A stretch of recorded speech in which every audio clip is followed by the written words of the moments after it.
Hello, dear listener, and welcome to the Symposium podcast. Today I'm having a conversation with Chirolles Khalil, also known as Kiro. Kiro is a director and producer originally from Egypt that spent his early years in Milan. He decided to move to London a few years ago because he wanted to pursue his passion about storytelling through a camera lens in a big city, and that's where he ended up founding Don't Duck. Don't Duck is a platform that gives a spotlight to creative individuals and the mindset and attitude that pushes them to pursue their dreams and achieve their goals. Throughout the last year, I had the pleasure of working with Kiro on many projects, many of which were through Don't Duck, and that gave me the possibility of meeting a lot of interesting and fascinating individuals, and one of which is Kiro. He is a great guy. I really admire his passion in everything he does, and his drive and just his vision. So I'm happy to share that with you today.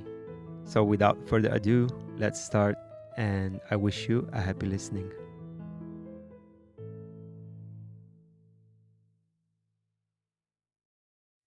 And we are officially recording. Beautiful. Hey, what's up? How are you doing? Good man. Good man. Happy Sunday. Welcome. Nice to see you. Thank you. Nice to have you here. Likewise. It's what is it? A new moon today. Today is the start of a new moon, I believe. It was from yesterday. Okay. That's what the Mahashivaratri is about. Okay. Because in Hinduism, you have Shivaratri every lunar cycle. It means that the moon went to no moon. New moon. Yeah. Exactly, and then it starts again. But this one it's a special one because it's the one when Shiva attained enlightenment. So it's pretty much like the night where he started dancing just in ecstasy and he obtained enlightenment. Interesting. I didn't know this. Yeah, exactly. Okay.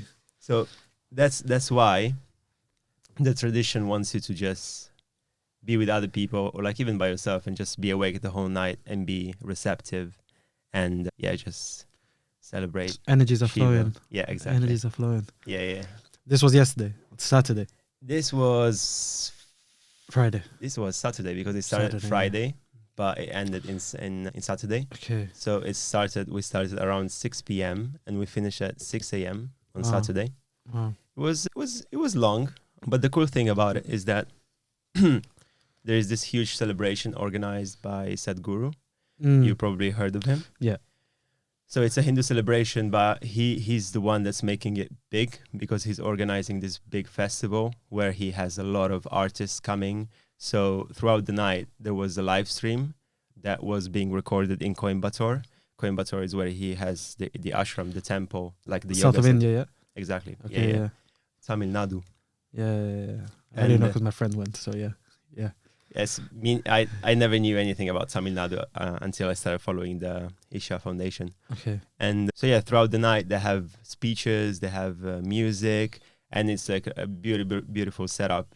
Dancers and people doing choreography with different stuff like with fire, and it's really interesting because both you have singers that sing traditional Indian music, but also you have rappers and you have beatboxers. Sick. And it's kind of particular, and That's so good.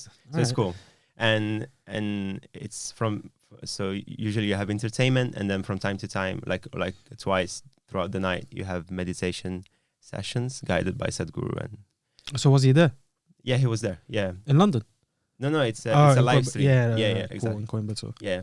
So and there you can go and attend in person, and it was huge crowd. I think I don't know how many, but in the thousands. I can imagine. Fair enough. Yeah. Very cool. I like that. Yeah. Yeah. Like a day, a night, or however long it is, just time to be free, time to be with other people, celebrate some, all the creative activities that you get to explore there. Just having a space where people can accommodate that and be a part of it. It's not common, but yeah, it sounds fun. It sounds like cool. something I'd be into. Yeah. It is cool. And just getting to know other celebrations that come from other cultures. It's a good way to have other reasons to party. Yeah, fair enough. Because I never knew about this one. And it's an interesting event. So how did you find out about it?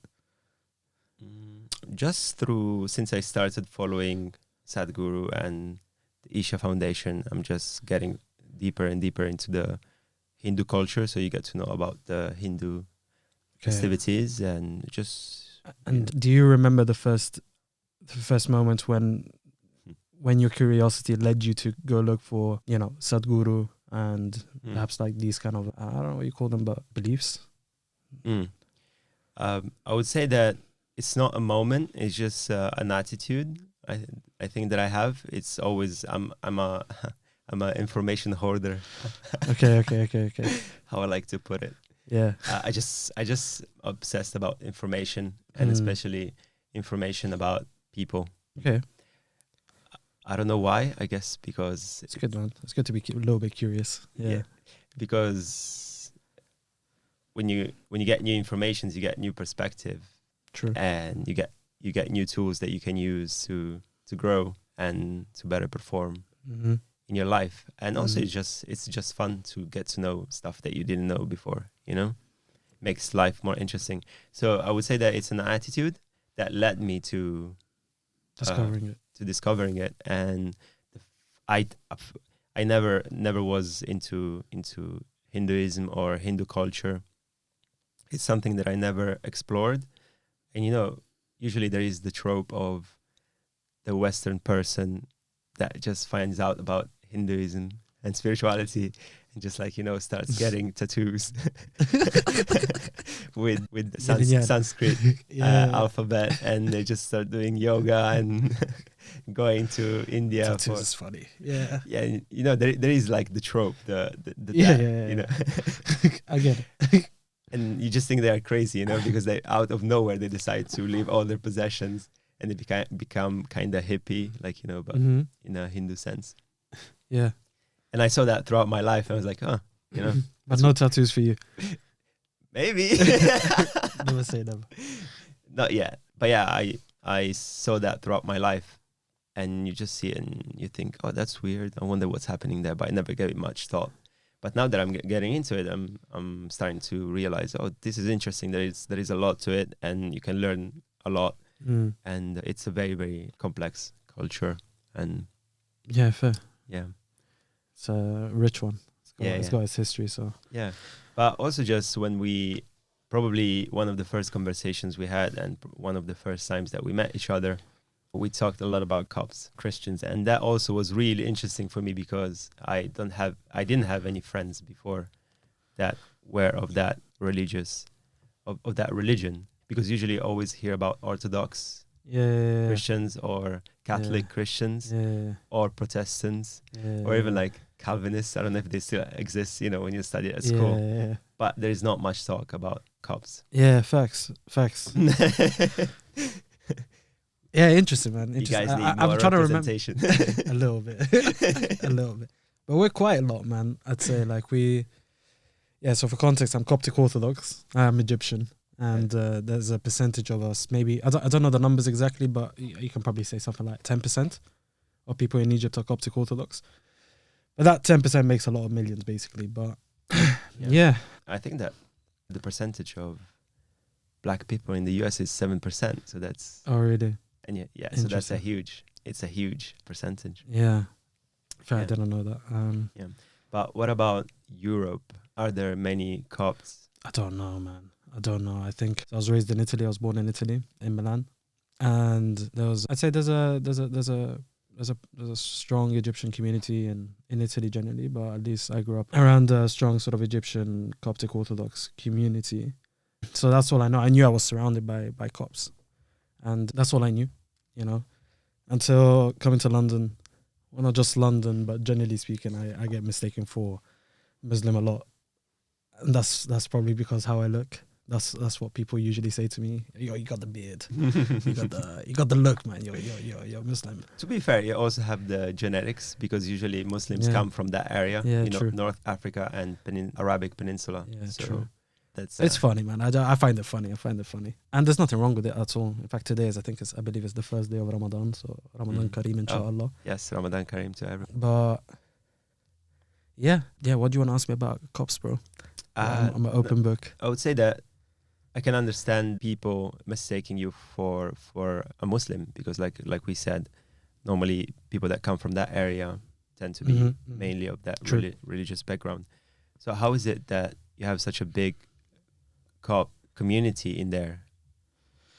Unlike you, I'm not like 100% on my facts, but what I will say is it's one of the Abrahamic religions. It's a very old religion, and we've just been around for time, bro. I think I might be wrong in saying this, but I feel it doesn't even really matter which one came first. But my basic understanding of Islam is Islam fuses a few different forms of the Abrahamic religions, and we've just been around for the kind of equal. Islam is it's a younger religion in that sense. Yeah, we've just been around, bro. We've been around. I don't even, I've been raised Coptic Orthodox, Christian Coptic Orthodox. However, for me, what that actually means is just how I've learned to pray. Like, the label for me is less important as to what I've learned through it and through my kind of childhood and my upbringing. That's what that kind of label of Coptic Orthodox really means to me. So it's the prayers, it's the teachings that I've learned through it. It's also our different forms of fasting, which is not like Ramadan. It's more of a Lent. And yeah, for me, that's really what's important about the element of this religion. I've always categorized myself. As I've grown older, I've become less attached to labels and more kind of connected to the spiritual side of things. So when I pray, how does that make me feel, or what am I actually doing in that act, and kind of connect it to it at a deeper level. And I've learned to, I used to love it, bro, as a kid. Our mass is like 2 hours long. I used to go to church very often, like maybe twice a week, 3 times a week, and waking up early to go and pray and stuff. Used to love it, absolutely, like all of it. I became less desensitized to the community per se. Lovely people most of the time, but just that kind of surrounding, after mass, hanging about in the courtyard and all of that kind of stuff wasn't really for me all the time. As I grew, especially as I grew older, so my connection to going to church became just more about the prayer. And truth be told, I'm not great at always going to church and praying. I get very complacent. And, I use the fact that I'm in the UK and I grew up in Italy. And so in Italy, also with being with my family and whatever, like, there was more people encouraging me or encouraging each other to go to a church and pray. Right now in London, I'm like, that's going to take me an hour to go. And the fact is, it takes me an hour to go anywhere in London, but I just find myself more complacent. So I do very different forms of kind of prayer or kind of trying to stay connected to that kind of energy. But yeah, we've been around for time, man. Like Coptic Orthodox is, for people who don't know, we're kind of our separate own church to sort of Catholicism. So we have our own Pope, we have our own rituals, we have our own calendar. We follow the Russian calendar. And so yeah, from that kind of respect, we're slightly different from Catholicism, but yeah, we're still under the bracket of Christians. Okay, so, and what is the difference between Copts and Christians, and where did the separation start? I'm really not, unfortunately, as much as I would wish to be on my facts, I will probably say something that is really wrong. Copts are Christians. We believe in Jesus. We believe in, that Jesus got crucified. In terms of the Copt side of things, what I can tell you is our prayer is, I grew up around a prayer which was in Coptic, which is kind of close to Greek and Latin. It's Italian. We pray in Italian and we pray in Arabic as well. So our form of prayer is slightly different, and I know that we're close to Greek Orthodox and Russian Orthodox, and that's kind of where I can give you. But I was never really like the technicality. Yeah, man. Like absolutely not. Like, it's the benefit that you get. And we used to, our mass is sung, like 2 hours of singing basically. Oh, that's lovely. So I was into that, bro. I was into that, and that's what I loved. And then we'd have those classes, we'd have those sit down kind of what's it? Catechismo. How do you say catechismo? Switching languages here. People look it up. Yeah, exactly. Like Sunday school, basically, or church school, whatever it's called. But where they sit down and break down maybe passages from the Bible and stuff. I'll just not be into it. I'd attend the quiet ones, the ones where we'd learn a new kind of hymn or something, so that I can then, when I go to church next time, I can maybe like partake a little bit more. That was the side I was really into, and I think that really and truly fueled my creative side. I don't know that if I hadn't gone to church, I don't know that I would be maybe I would. I don't know, but it definitely helped in my sort of path towards sort of finding my own creative outlets, and it does have an influence in what I do today on a day to day. So yeah, man, I loved it. But yeah, not one for like technicalities and started here. This is the one. This is that. I really don't care. Mm-hmm. Yeah. Yeah, that's an interesting point, that religion is just, it's not just about receiving a preach or, you know, some lessons, but it's also about giving and expressing yourself. That's very, very important, and it's missing in some religions, like something that I always found really, really cool. It's a gospel. You know, when you get together in a church and you sing all together, it's like a great experience. It's powerful, man. It is very powerful. Really powerful. It is very powerful, and it's something that happens also in Hinduism, where you usually chants. Yeah, you get together, you have some chants or you have some mantras that you repeat all together, and just to get to the specifics of it, like leaving aside just the feeling good and just being there together with the community and having fun together. Absolutely. It's just the vibration I was just gonna say, sound is vibration. Yeah, it is. Like just the vibration of everyone around you emitting these sounds. It's just healing. It is healing. If you are receptive to it, it does something. It's not something that you can calculate or with an instrument measure it. Facts, yeah. So the experience that you get from these kind of communities, because all religious groups are communities really. So it's whether you take it straight into your head and make it more analytical, more digitalized in that kind of sense, or you take it more into your body and try to make it all like, I don't know, ever feeling experience or something. And you can do both at the same time. But yeah, for me, the analytics of Christianity never really. As a kid, bro, I don't think I was chilling up until 17, and then I had to switch it on. Chilling. Yeah, what do you mean by chilling? Playing football, playing FIFA, hanging out with my friends, going to church and singing, being creative in all kind of different ways.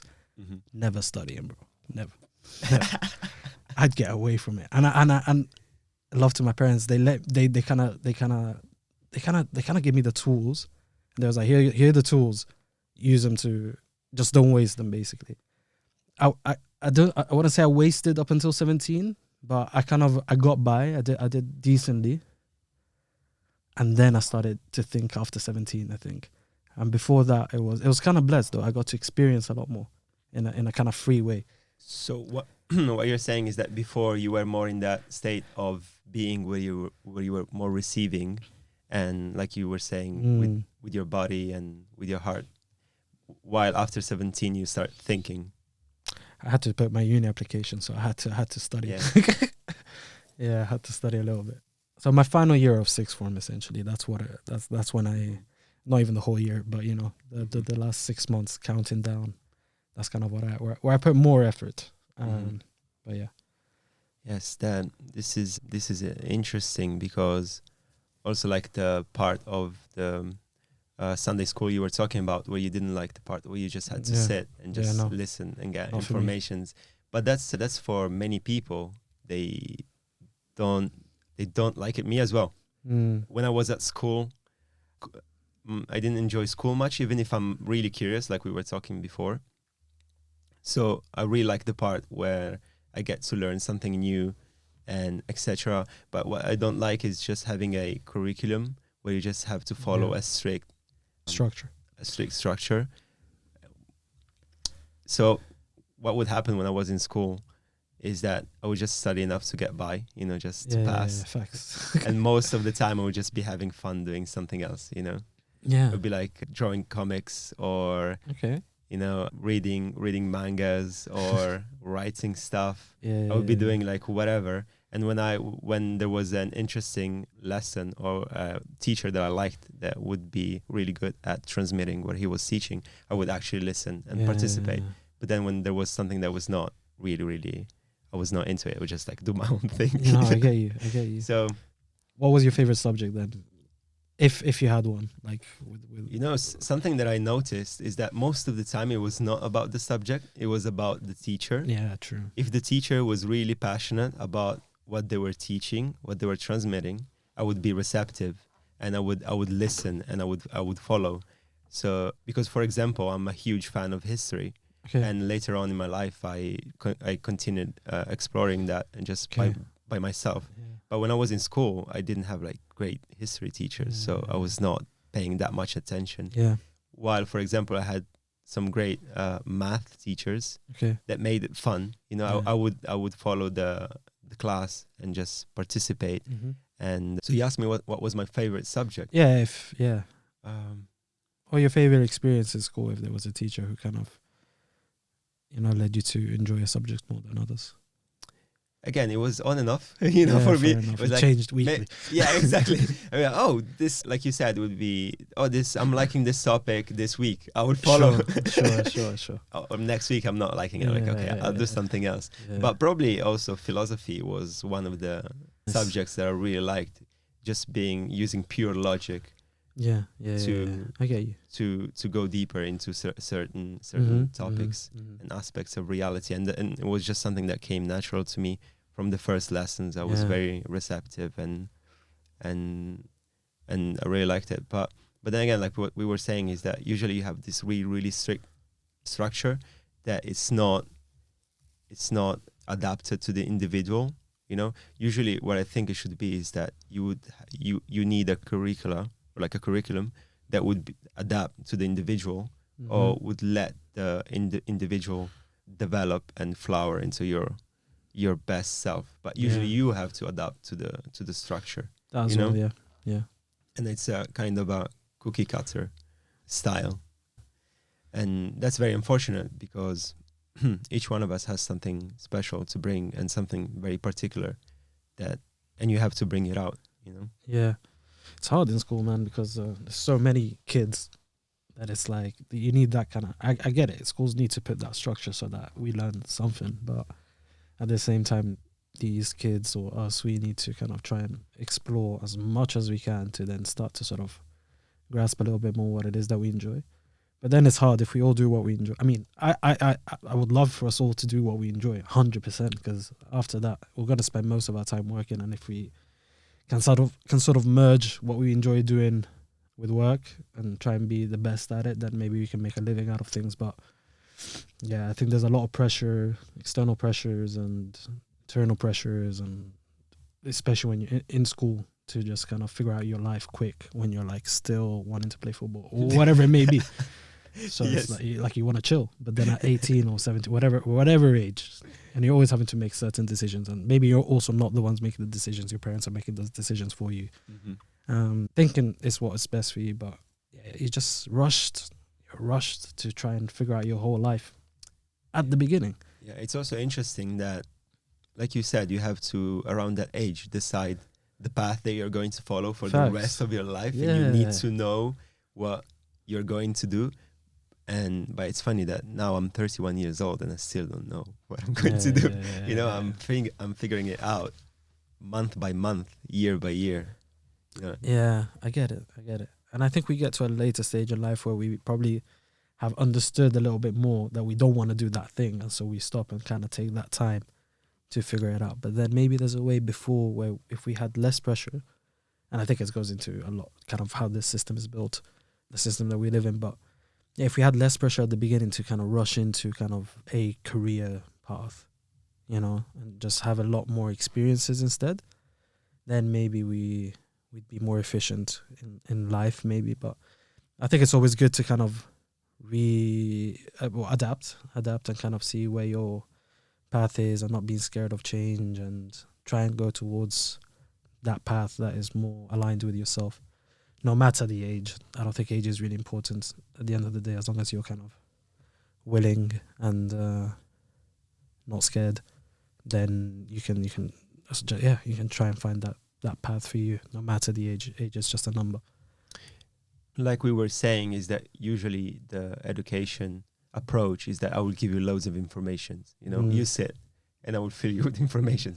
Books. Blah, blah, blah, blah, blah, blah, blah, blah, blah, blah, blah. Yeah. But in life, you figure out that most of the time you find out who you are and what you want to do by doing things. 100%. By having experiences. Yeah. Like you were saying, like going to church and seeing how it makes you feel.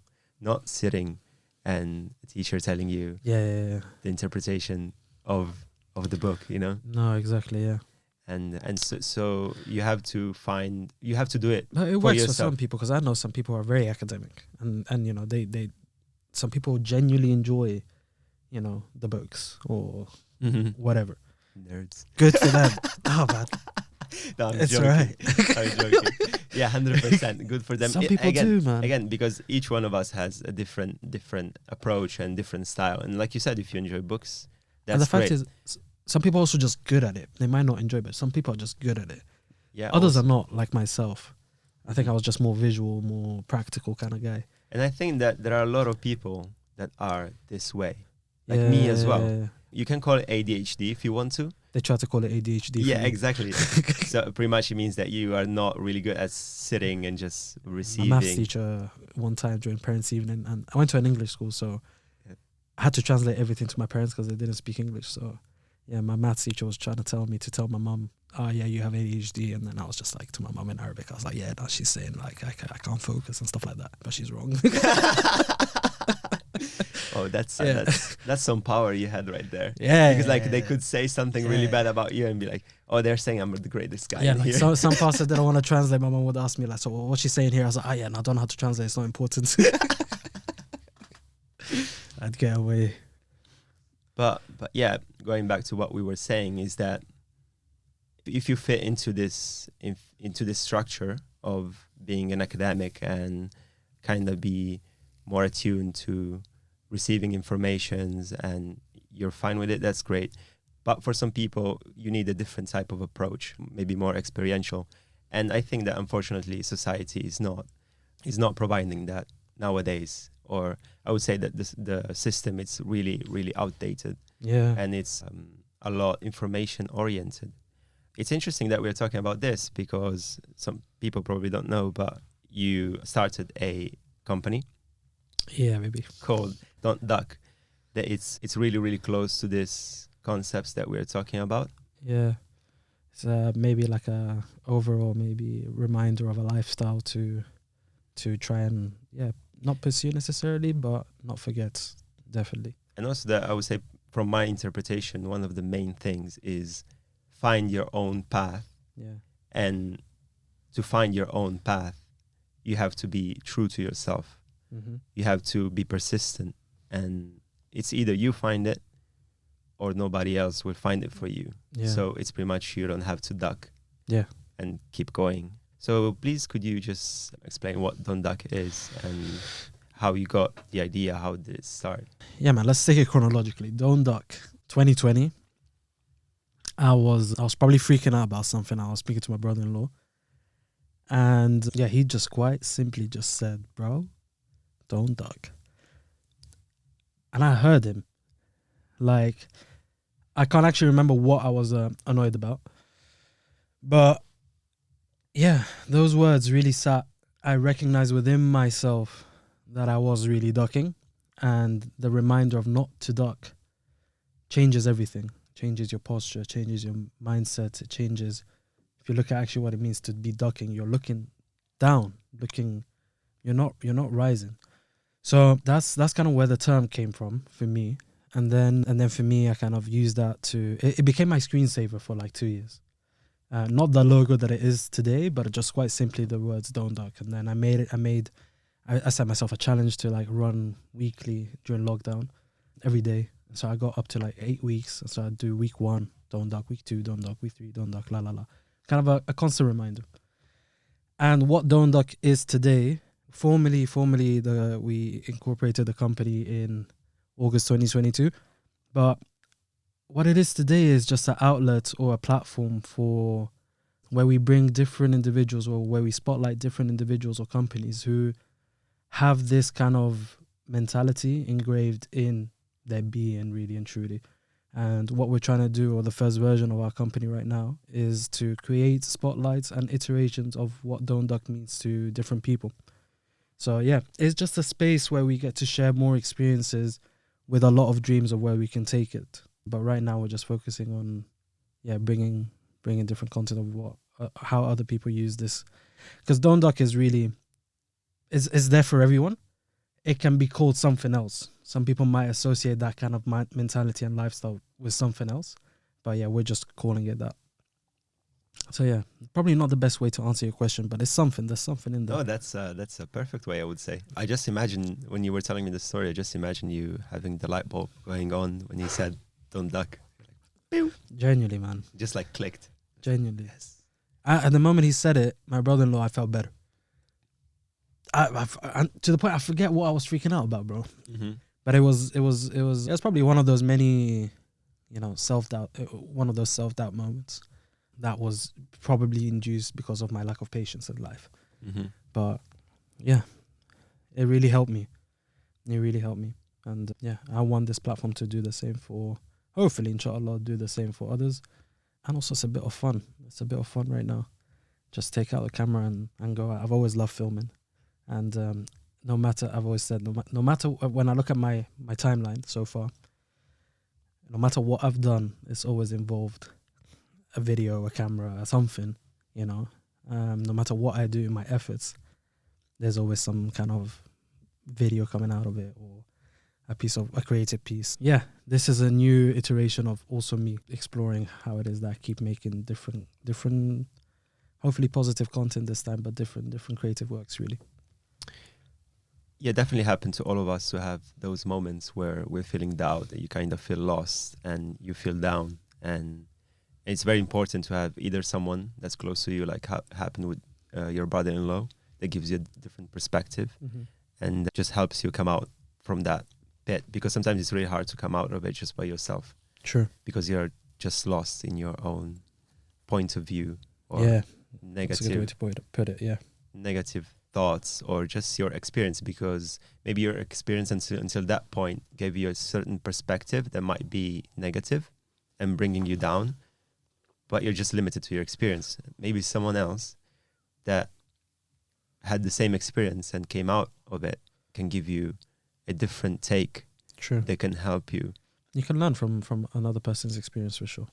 Yeah, and I think that's really one of the positive aspects of social media. Even usually there's always bad talk about social media, and it's really easy to get lost in it and spend a lot of time, and most of it just gather informations that are useless. Yeah. But something that's really important is just getting influenced positively by people that are trying to better their lives, do something of importance. Push forwards. Yeah, because you could be not feeling like going out for a run, but then you're procrastinating by going on Instagram, but then you see a post of a influencer that is a PT, or maybe you see a video from David Goggins and you just see someone that's boosts you, so passionate about being out and doing stuff and giving your best self that he would just go out and run every day for hours, and then you think, he's a human being like me,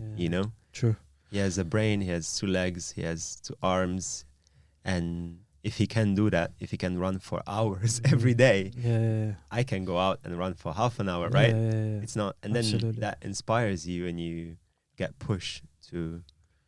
We did via some of the collaborations we've had, we met a really great individual, Michael Venom Page. He's a MMA fighter. And we did a little spotlight with him, and he had such a simple. I mean, we and usually most of these things are really organic in terms of creating the content, but it starts off like what we're doing, which is having a conversation and asking the kind of right questions. And in the kind of little snippet of content that we created with him, he quite simply put it as knowing your why, which we forget. We just do. Doing is great, I think, but like also when you pair it with knowing why, that's a game changer. And in the little spotlight that we were doing with him, I think I asked him something like, sometimes, we're trying to take that one step forwards, but then we're not able to take that one step forwards, and we feel like we take 3 steps backwards, something like that, right? And his answer was within the realm of, we all want something, we all want this, want that, want this, want this, want that. But we need to change that want from a want to a need. And we've obviously heard that a lot. But when you start to connect as to why it is that you need to do this, need to do that, and why it is that it becomes important for you to do this and to do that, that can help change your perspective. And with a healthy perspective, then for me, it's about taking that next step forward. So if you get a healthier perspective and you're able to take that one step forward, no matter how big or small, that's a big win, nevertheless, because you didn't take one step backwards. So yeah, that's what Don't Duck is there for. And it's about everyone out here. We're trying to become regionalized in different ways, starting out in London, mainly really and truly, but it's about sharing those other individuals who are living by action, honest living, not just talk. So maybe hearing their perspectives can help. But also, no matter the platform of individuals or no matter the level in which you are achieving your goals or your ambitions and all of that kind of stuff, it's it's not always about just hearing from an influencer. You can hear from someone who doesn't necessarily have as much of a big following, but who's had that mentality of not ducking, who's led him to achieve their goals, no matter how big or small their platform. That's really beyond the point. It's about more that kind of honest living and honest action. Yeah, sure, because each one of us has a different path. For example, you were mentioning Michael Venom Page. He's trying to be a UFC champion and he has to win fights and etc. But you can still be someone that just doesn't duck by going to work every day, being on time, and the things is that there are some similarities in, even if we have all different paths, there are similarities in the sense that we're all human beings and we face the same difficulties. Absolutely. So we can get inspired by each other. That example of finding your why, it's really, really important. And I think that was Nietzsche that said that a man that has a strong enough why can bear any how. So yeah, I think that it's really important to find what you're doing in life and why you're doing it. And usually the why has to be something that's outside of you. It's not just because I want this thing, because I want to make money, because I want to... Switching it to a need. It needs to be bigger. It needs to be bigger than you. Yeah. Usually also if it's related to a community and you want to improve other people's life, it's a big drive, because then you get out there, not just because of you, also because... Yeah, you're not fighting for yourself only. Now you have a... Yeah, and I feel like that makes you stronger. But yeah, that's something that I really appreciate about Don't Duck, is that you get different perspectives. Like I said in the beginning, I like to hear from other people and get and hoard information. And something that really helped me personally and change my perspective, it's the Spotlight with Liam. Yeah, Liam Patel. Yeah. Something that really, really struck me when he was talking about the fact that he caught himself saying, I'm tired. And I started noticing that with myself as well. Same. Sometimes I would tell myself I'm tired, but then I would stop and actually see how I feel. Yeah. And I'm not that tired. No, exactly. It's your mind just being complacent most of the time. Yeah, exactly. Yeah. Just giving me an excuse to duck. Yeah, you know, be like, oh yes, I'm tired. I will just stay on the couch and do nothing. But if I get over that, I'm like, no, I'm actually not tired. I will try to put in the work or do the thing that I have to do, and then I manage to do it. You're limiting yourself. You're not. There's going to be 1,000 different factors that are going to try and stand in your way of everything you're trying to do. We need to try not to be an additional factor in that as well. So, yeah, Liam, and it's interesting to hear from different fighters. Liam Patel, he's a Muay Thai fighter, doing really well, and you're saying that the more you say you're tired, the more then your mind is constantly saying you're tired, and the more you say that, the more your body starts to believe it, and then you don't push. And I learned a lot from that Spotlight as well. Recognize that I used to say that. Now I try, whenever I catch myself trying to be like, there's one thing about making this kind of content is that you are blessed to get to hear from so many different perspectives, and you really learn. And alongside it, try and implement it in my life. So yeah, I don't know that I've probably said I'm tired like one time or like this or that, but now I try not to say I'm tired anymore. It's just about diminishing it, because it happens. Being to me aware as well. of it. Being aware of it. Yeah. Me as well. I still say that I'm tired, but sometimes I catch myself, and I try to get over it. And Yeah. and most of the time, it's really, it's just finding an excuse. Yeah. And We're running away yeah, and from the and you to-do just see it list. from all the people that have success in whatever domain. It's because they put in the work. They don't find excuses. They're always out there doing, and they don't duck. And it sounds like a very simple concept. It's very simple. It's so simple, It's very simple. but then it can develop in so many ways, and it's so hard to actually attain it. And again, it's not about the information, it's about the experience. Because you can understand the information rationally. It's very easy. Don't duck. Just don't avoid your responsibilities, do the thing. It's very easy to understand it. But then you have to implement and try again, and fail and try again. And it's a good 2 words to constantly remind you whenever you're maybe having to make a decision, or you're facing something, or big or small. Just tell yourself, don't duck. Take a beat. It's like your equivalent of like count to 10, But yeah, it's just a reminder of, if you really understand those 2 words, then inshallah, you'll be able to make the right decision ahead of you. The decision that will better you, as opposed to the comfortable. The comfortable is not good, man. Or it's good on the moment. Yeah, it feels good on the moment. 100%. But then the consequences are not comfortable. I'm like someone who I'm all in, or I'm like, I'm either working, or I'm chilling. And I like that. I can 100% chill. And when I'm chilling, or I'm really 100% in work. And I try to do my best at both chilling and doing that, so that, the times where I have to work, I know that, okay, now this is my focus to do this right now. And my chill will come. And when it comes, it will be glorious, because I will just chill. But comfortability is, it's just, okay, it's good today, but then what about tomorrow? Maybe tomorrow I will struggle to be comfortable because of my actions I've taken today. So rather than having all this back and forth mental battles, just try and focusing on what is the right thing to do, what my gut is telling me to do, and go for it. And usually the thing that you're avoiding or you're ducking, it's not that bad. It's just in your mind that gets amplified, becomes bigger, becomes scarier. Yeah. But it's not that bad. Let's say that you have some work that you have to get done. You have to work on a PowerPoint presentation, and you have to give it out by Friday. It's due by Friday.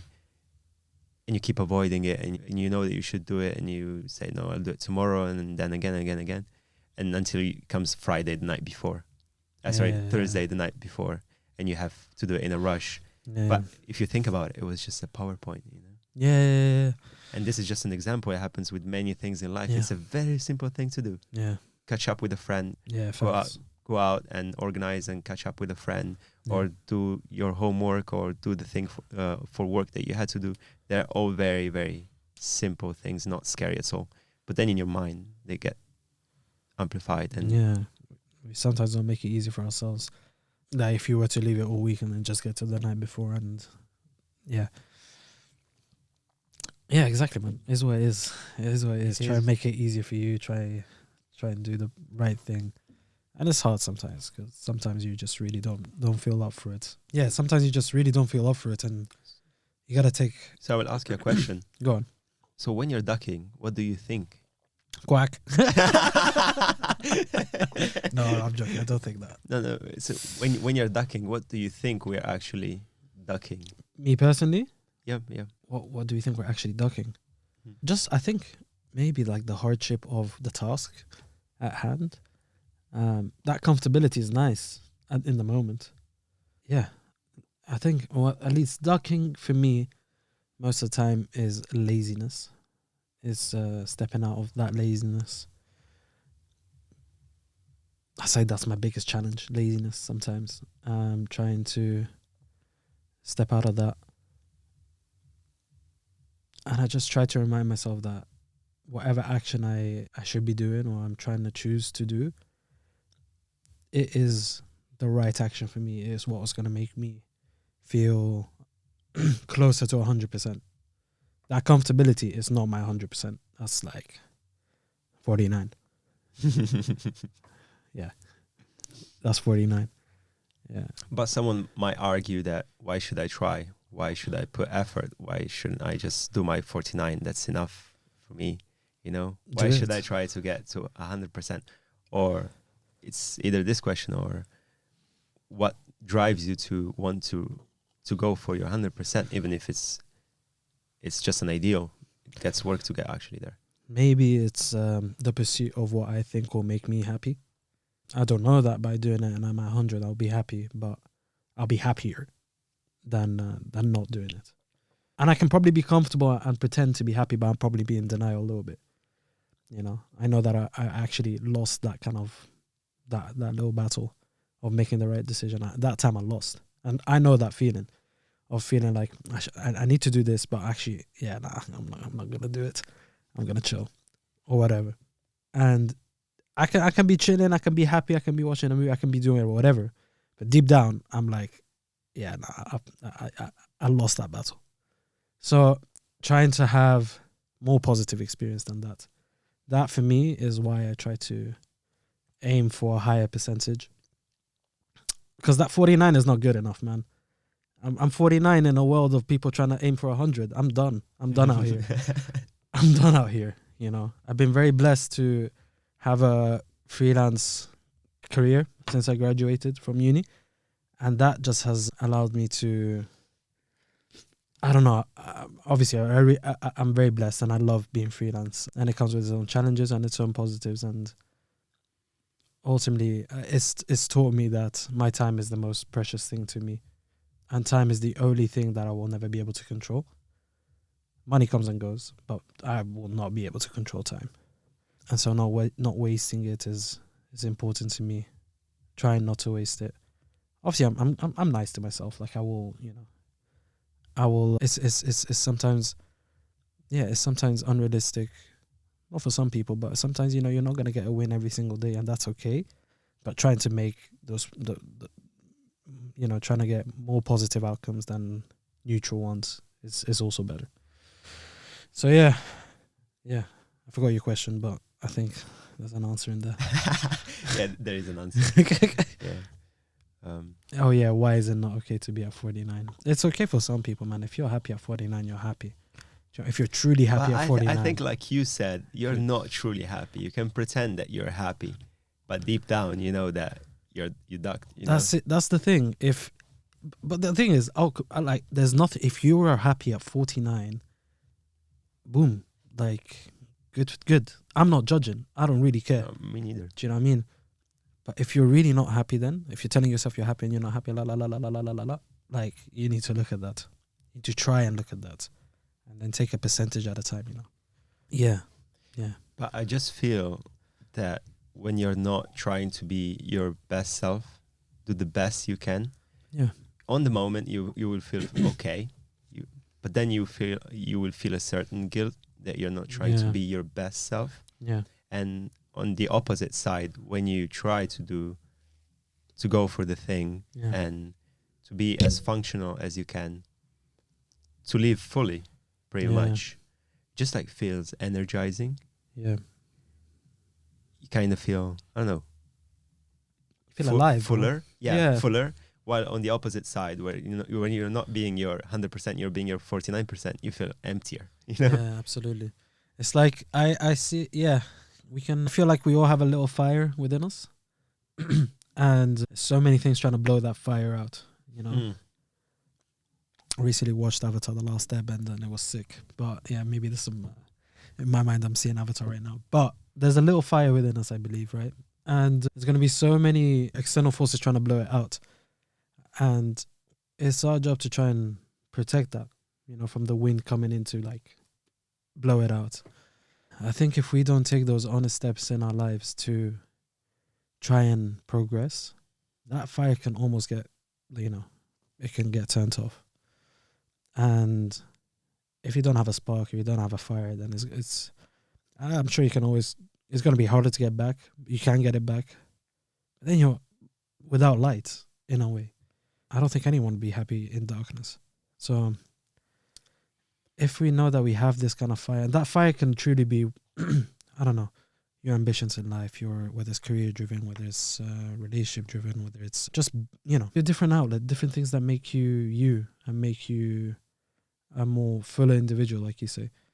If we don't try and progress towards them, then yeah, that we'll lose that. And if we lose the things that makes us us, then we're just trotting along day by day. We're not even being, we're just here, wasting away. And life is hard enough, I think, depending from your social backgrounds and each everyone has their own path, as you say. But yeah, there's enough challenges as it is, day by day, and sometimes it's not easy because of the lack of time that one has to dedicate to themselves. But even if we take a small chunk of that and try and put it to ourselves, then I think bit by bit we'll see progress. Yeah. I'm specifically thinking right now of individuals who may be in full-time employment, might not be happy how it is that you take a step towards something that may make you happy more from a career-driven sense. And that is scary to do a jump like that. But if you're like searching and trying to find the answer and then translating that searching into doing bit by bit, you might see that, okay, this is not for me. I kind of enjoy this, maybe not that, maybe this, la la la la la la la. And maybe by the action of doing, you get to, life gives back. I do believe that. Like you just put energy out there and then slowly but surely, and maybe sometimes it is immediately, it will give back because you're putting that intention outwards. But most of the time it takes a lot of time and effort. Yeah, man, good things do. But yeah, that was beautifully put. I agree 100%. And yeah, that was thanks, man. Thank you. I don't think there is much to add. Yeah, that was beautiful. Thank you, man. But yeah, I like it fits perfectly the idea of a fire, and each one of us has that fire, and you have to keep it alive. Like you said, nobody else will keep it alive for you. You can get inspired, see other people working on their fire, or some other people that have a really, really strong fire burning. So that can inspire you, it can push you. Yeah. But you have to put the time, you have to put the effort, you have to not duck and work on your own fire. Unfortunately, society nowadays does not help, because it's very easy to lose yourself to fit into a bigger structure, like you said, maybe in a full-time job where you have to kind of sacrifice yourself to fit a certain time, be there at a certain time at work every day. You cannot choose, you cannot be flexible and decide, maybe this week I need more time for myself to work on this specific thing that will help me to grow as an individual. But I have to put time and effort, and everything is sacrificed for this entity, company. What I get from it is a salary. Yeah. But a salary does not make a life. It doesn't matter how large. It's the sum. So it's important to have money, of course, because it's a resource that you can use to obtain other things in life, but cannot substitute life. So you still have to focus on getting the resources needed, but also to work on your inner self, on your fire, and again, like we were saying, find your path, carve your path, and etc. Yeah, I'm not saying full-time jobs are bad. If it gives you the structure in which you can then live a happy life or take a step towards what you think is making you happier, full-time job is not, then maybe maybe it can align with you. Then if it's one of those where it's survival, that this job is there for survival, I fully get it. But then just surviving is maybe not enough, like for the soul, How do we start to look at taking a step towards living, and it's hard to look around. It's hard to look around sometimes. Yeah. I have not gone, I've never had a full-time job, and You hippie. no, I'm joking. I had the blessing of having my parents stand with me after I graduated from uni for a year. Not just 1 year, my whole life, but specifically living in London and sort of financially backing me where they could. That helped me. And then obviously I needed a part-time job and stuff, but I had a little bit of flexibility to be able to. I didn't have all the time in the world. I knew that I had to make a certain amount each month in order. Otherwise, I would have had to move back to Italy. But I had enough wiggle room to try and see how it is that I took that next step towards what I thought would make me happier. And I tried it and tried different things of it. And I'm still trying. Like, by no means am I anywhere near like the mountain. I'm just staring at it from very low down, but at least I'm staring at it. I know that much. So yeah. Yeah, the way you explain the concept of not ducking is complete. I don't know what to add. Let's say it's 100%. It's spot on. My homework for next time is to make it more succinct. No, that was succinct actually. Thank you, man. Thank you. No, you gave me a lot to think about. That's cool. That's cool. So I have a question for you. Go on. If you could interview or give a spotlight to one person from the past to represent the concept of not ducking, someone that's dead already, who would you feature? Damn. As a reel on duck on Instagram? That's a sick question. That's a sick question. Yeah, I need to think.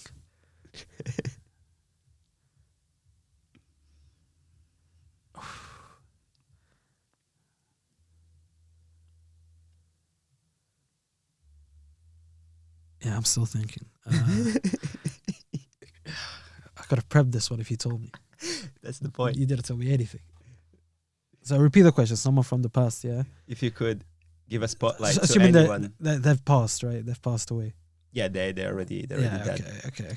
If you could give a spotlight to anyone to represent the don't duck idea, who would you spotlight?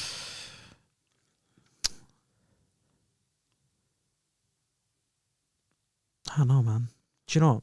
I'm not going to go for like a famous name in any kind of way. For me, this one is more personal, but a name that comes up is, who's pretty big influence in my upbringing, is this priest who was called Chirolles as well. His name is Sayyidina Lamba Chirolles. He, incredible man. A man who just emanated, I don't know, man, peace, groundedness, love, so much pure energy. I just love to speak to him again. So, where is he now?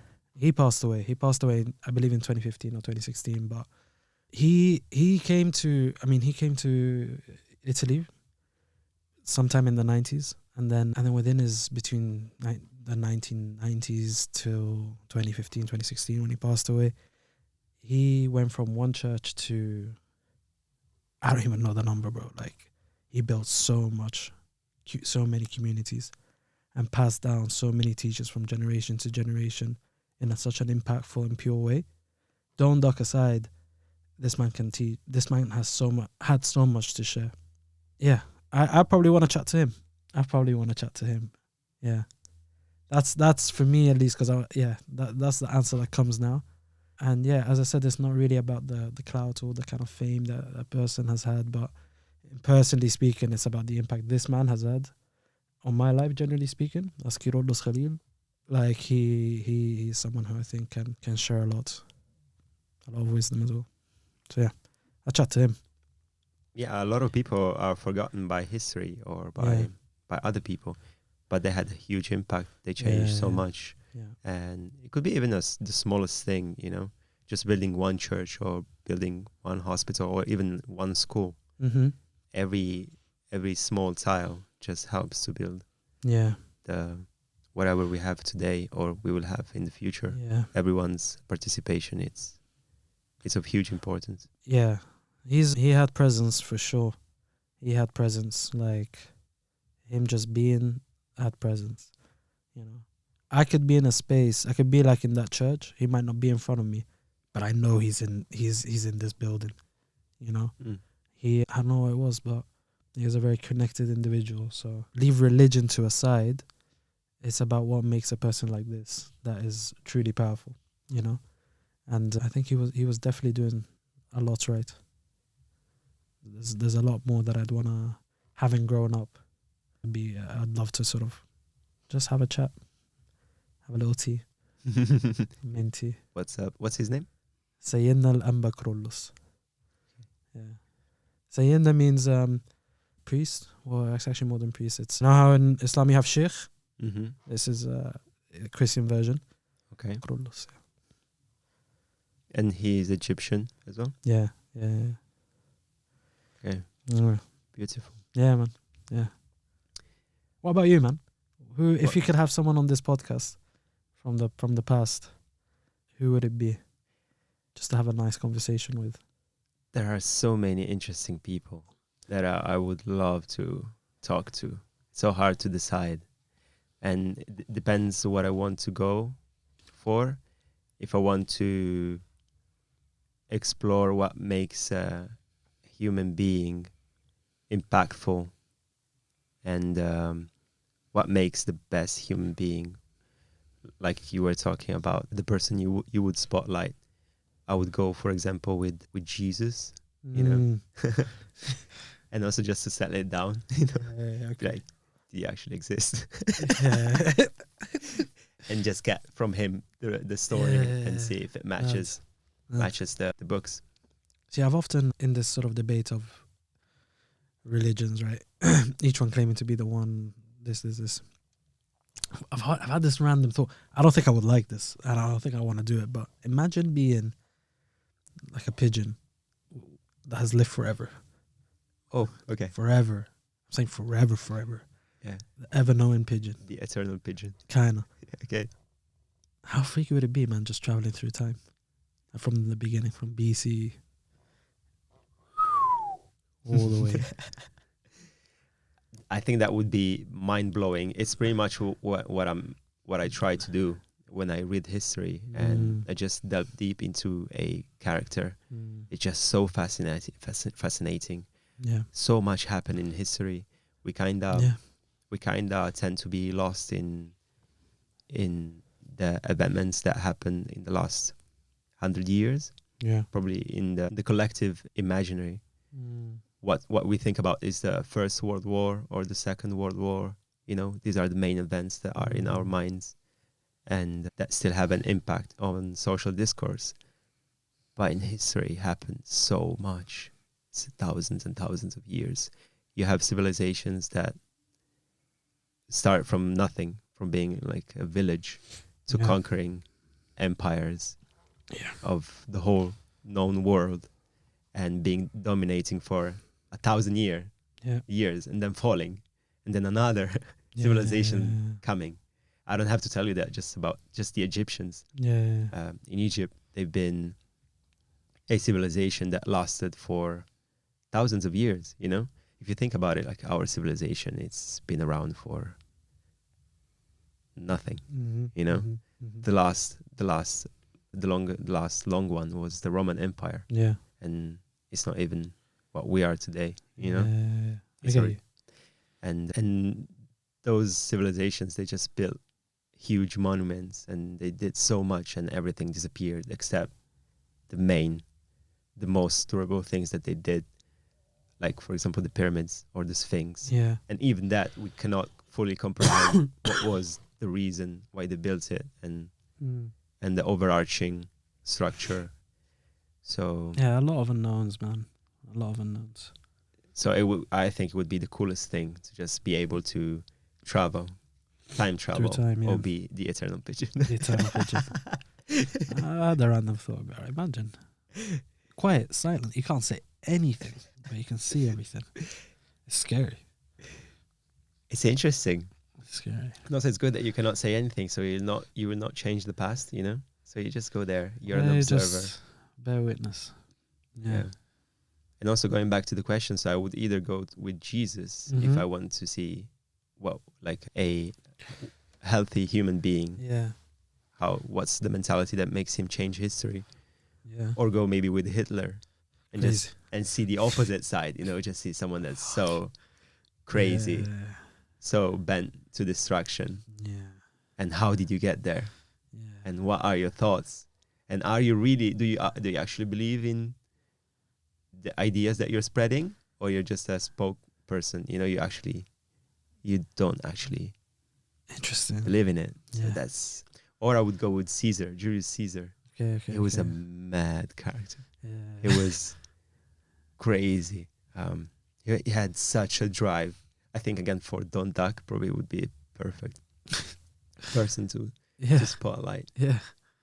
The guy accomplished so much in his life. Maybe I can ask AI.